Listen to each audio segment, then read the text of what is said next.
Trump today, defiant in the face of his historic 34 felony convictions. This is a scam. There's a rigged trial. Slamming the judge, the DA, the entire New York legal system. His speech broadcast on loudspeakers to a large crowd gathered outside. While Trump was speaking inside, a lot of the folks here thought he was actually coming outside to speak. Crazy, you're insane! Here's a little bit of the back and forth. Trump's wife Melania and son Barron are reportedly inside the family's penthouse apartment here at Trump Tower. They flew up from Mar-a-Lago and were reportedly whisked inside through a private side entrance. The two were already here, actually, when the verdict was read. Trump's family is grappling with their new reality today.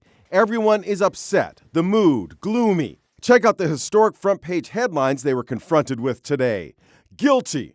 Daughter Ivanka breaking her silence on Instagram with this message: "I love you, Dad." Don Jr. echoed his father's defiance. It's a sad day for our country. It's an absolute freaking disgrace. Trump himself was said to be furious, his mood plummeting as the verdicts were announced. There was just silence. I think that everybody was stunned around Trump, including Trump himself. His niece Mary, who has long been on the outs with the rest of her family, had this to say. He doesn't look defiant to me. He looks defeated. I don't think he even believed what he was saying, but he has no choice because he's incapable of accepting what happened. We're hearing how Stormy Daniels reacted to the verdict from her attorney, Clark Brewster. I spoke with her as soon as I learned the verdict, and she was surprisingly somewhat emotional. I mean, she was really, I think it was more the realization of this saga being near the end or over. This has been 6 years in the making. Star prosecution witness Michael Cohen did the rounds on TV,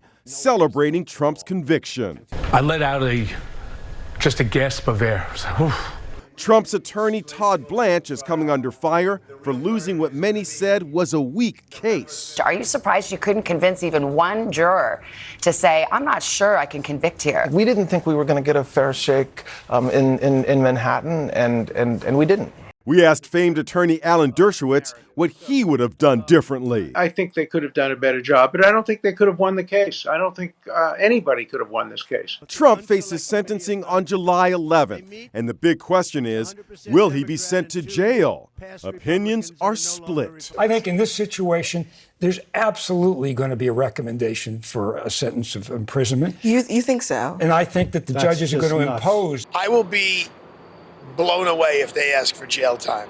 This is an old man at 77 who has no contact with the criminal justice system whatsoever, who is committed a paper case of the lowest level felony that used to be a misdemeanor until this whole contraption turned it into a felony. As a convicted felon, Trump has to meet with a probation officer prior to sentencing. Defense, if they file an appeal, may seek to adjourn the sentencing, and if they succeed in getting the sentencing date adjourned, they might also get the pre-sentence investigation report adjourned. And what about the political implications?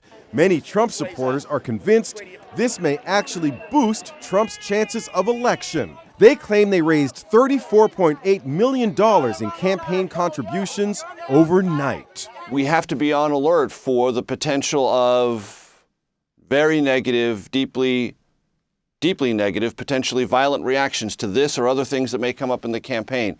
That kind of combustion is around this presidential campaign.